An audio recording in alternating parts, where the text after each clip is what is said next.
Bismillahirrohmanirrohim. Assalamualaikum warahmatullahi wabarakatuh. Di antara tanda-tanda akhir zaman adalah kemunculan Imam Mahdi. Pada umumnya umat Islam percaya akan kedatangannya, hanya sebagian kecil yang tidak percaya karena meragukan kesahihan riwayat tentang Al-Mahdi. Terlepas dari pro kontra tentang kesahihan riwayat, belakangan ada kelompok yang menggunakan cerita kedatangan Al-Mahdi untuk mempengaruhi umat Islam, agar mendukung gerakannya. Mereka meyakinkan umat Islam bahwa sekarang sudah akhir zaman, akan terjadi banyak fitnah dan kekacauan umat Islam, hanya punya dua pilihan, memilih menjadi pengikut Dajjal atau pengikut Al-Mahdi. Jika ingin selamat, hendaknya umat Islam mendukung bergabung dengan pendukung Al-Mahdi. Mereka sendiri mengaku merupakan calon pendukung Al-Mahdi ketika Al-Mahdi muncul. Untuk menyambut kedatangan Al-Mahdi, mereka menyusun kekuatan bersenjata agar ketika Al-Mahdi datang mereka siap menjadi pendukung yang kuat.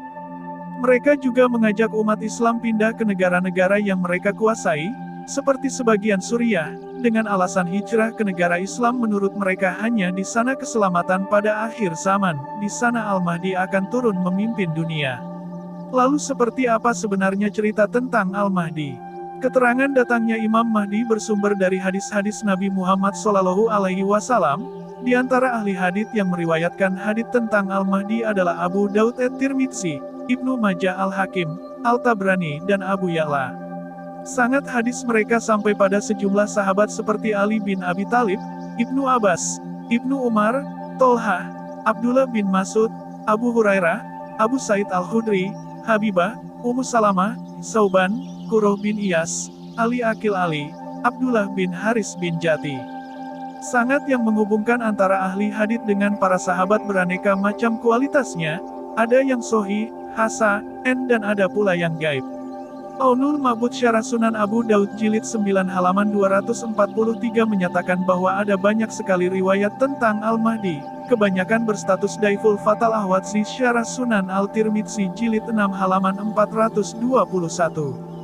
Al-Tirmidzi meriwayatkan 3 hadis tentang Al-Mahdi, salah satu diantaranya bersumber dari sahabat Abdullah bin Mas'ud.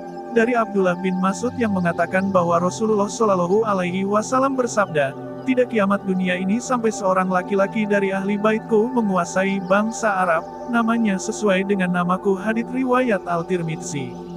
Menurut Al-Mubarakfuri, riwayat Al-Tirmidzi di atas adalah salah satu yang berkualitas sahih. Di antara hadis-hadis tentang Al-Mahdi, Al-Tirmidzi meriwayatkan 3 buah hadis.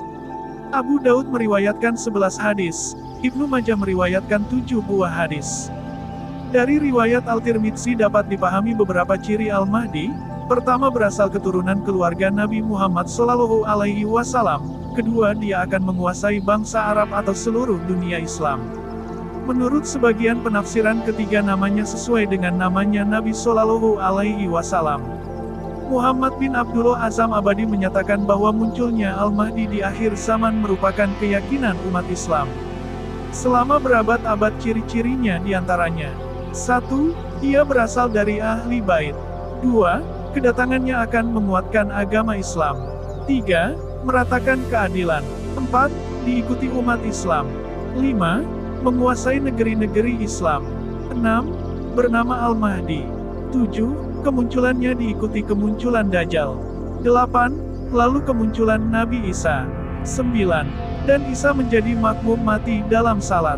Diterangkan dalam Aunul Ma'bud Syarah Sunan Daud Jilid 11 halaman 243 menurut Syekh Ali Jumah, di antara tanda Al-Mahdi adalah Allah akan menanamkan cinta dalam hati umat Islam kepada Al-Mahdi. Ini adalah ciri yang penting untuk mengidentifikasi Al-Mahdi.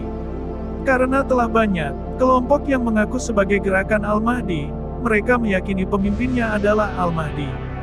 Padahal mereka hanya membaca sebagian tanda-tanda Al-Mahdi. Tanda terakhir yaitu dicintai oleh seluruh umat Islam tidak terpenuhi. Al-Suyuti mencatat bahwa dalam sejarah umat Islam terdapat banyak kelompok yang mengklaim sebagai gerakan Halmahera. Menurutnya semua itu bentuk kebohongan belaka karena ketika diukur berdasarkan kriteria-kriteria di atas selalu ada yang kurang, alias tidak cocok.